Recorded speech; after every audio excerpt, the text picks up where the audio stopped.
মুখ্যমন্ত্রীর হুঁশিয়ারির সার, ধূপগুড়িতে ফের বেলাগাম বালি মাফিয়াদের দৌরাত্ম্য। ঠিক কি ঘটছে? রনি আমাদের সঙ্গে রয়েছেন সরাসরি, আমাদের সহকর্মী। রনি, ঠিক কি ঘটছে?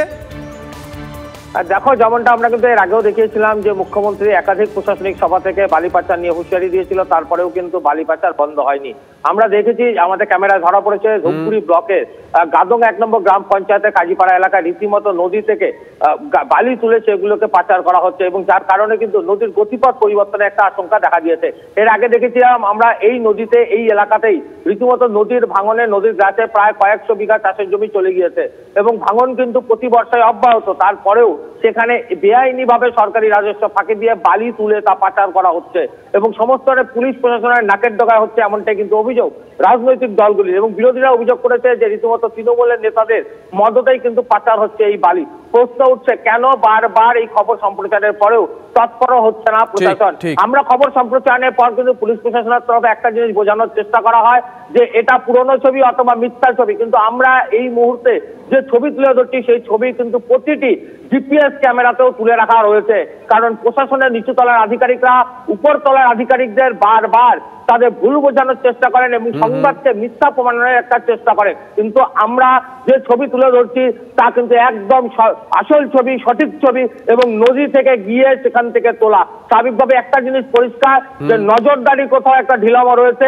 আমাদের নজর থাকবে, নজর রাখো।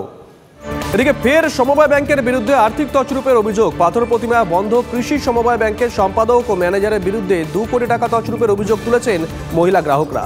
টাকা ফেরতের দাবিতে মুখ্যমন্ত্রীকে চিঠি, ব্যাংক কর্তৃপক্ষ, জেলা প্রশাসন, পুলিশকে লিখিত অভিযোগ দায়ের করা হয়েছে। গ্রাহকদের অভিযোগ, টাকা ফেরত না দিয়ে 2020 সালে বন্ধ হয়ে যায় পশ্চিম সুরেন্দ্রনগর সমবায় কৃষি উন্নয়ন সমিতি। 2 কোটি টাকার কোনো হিসেব দিতে পারেনি সমবায় কর্তৃপক্ষ।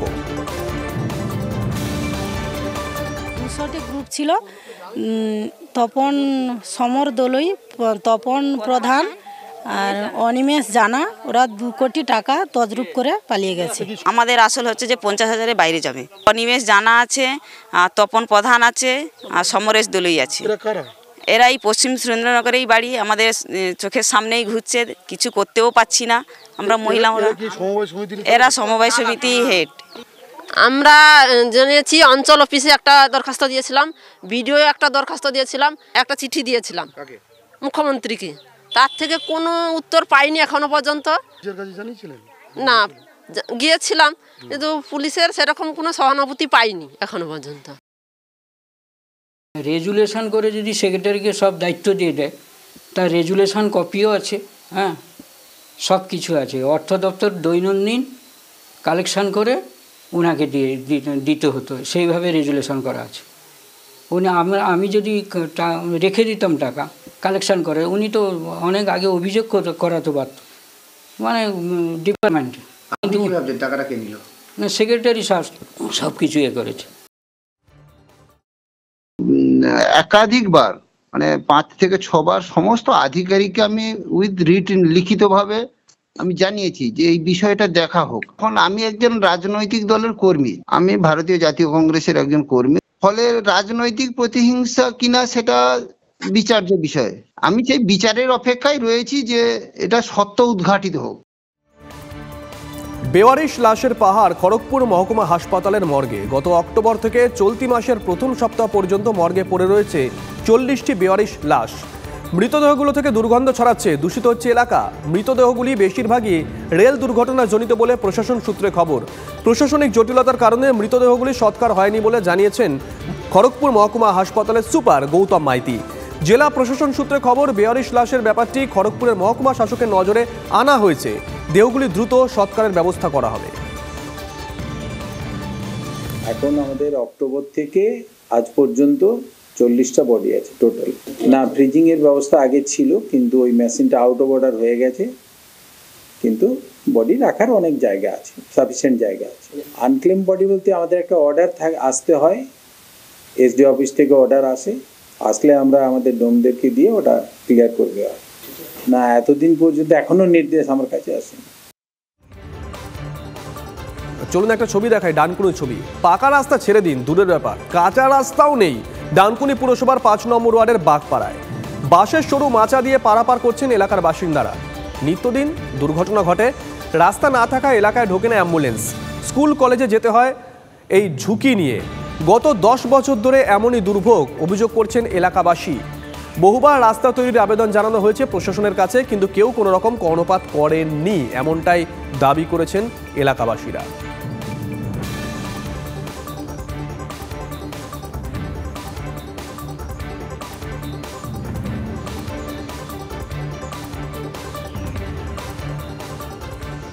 আর এই মুহূর্তে আরো একটা বড় খবরের দিকে নজর রাখতেই হচ্ছে।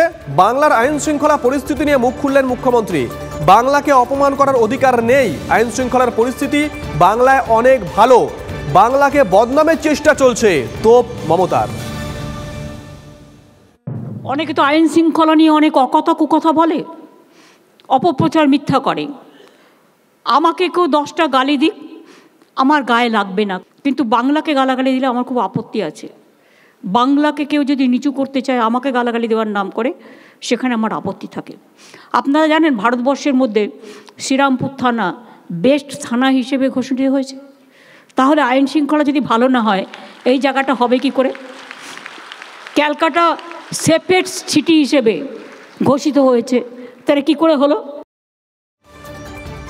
প্রদীপ্ত কান্তি ঘোষ আমাদের সঙ্গে রয়েছেন, আমাদের সহকর্মী। প্রদীপ্ত, রাজ্যের প্রশাসনিক প্রধান বেশ কয়েকটা তথ্য দিলেন। অন্যদিকে রাজ্যের প্রধান বিরোধী দল যারা দিল্লিতে শাসন করছেন, তারা বলছেন এ রাজ্যের আইন শৃঙ্খলা অবস্থা খুব খারাপ। রাজনৈতিক মহল কিভাবে ব্যাখ্যা করছে গোটা বিষয়টা? দেখো, দুপক্ষই বেশ কিছু পরিসংখ্যান দিচ্ছে, আর দুপক্ষের হাতেই যা পরিসংখ্যান আছে তাতে কিন্তু তারা যে যে দাবি করছে সেই দাবিগুলো সঠিক বলে অন্তত তারা বারংবার বলেছেন। তার কারণ মমতা বন্দ্যোপাধ্যায় তিনি বিষয়টা বলছেন যে রাজ্যের আইন শৃঙ্খলা পরিস্থিতি যদি ভালো না হয়, তাহলে কেন্দ্রীয় সরকারের দেওয়াই শ্রীরামপুর থানাকে স্বীকৃতি বা কলকাতা সেফেস্ট সিটি ঘোষণা করা।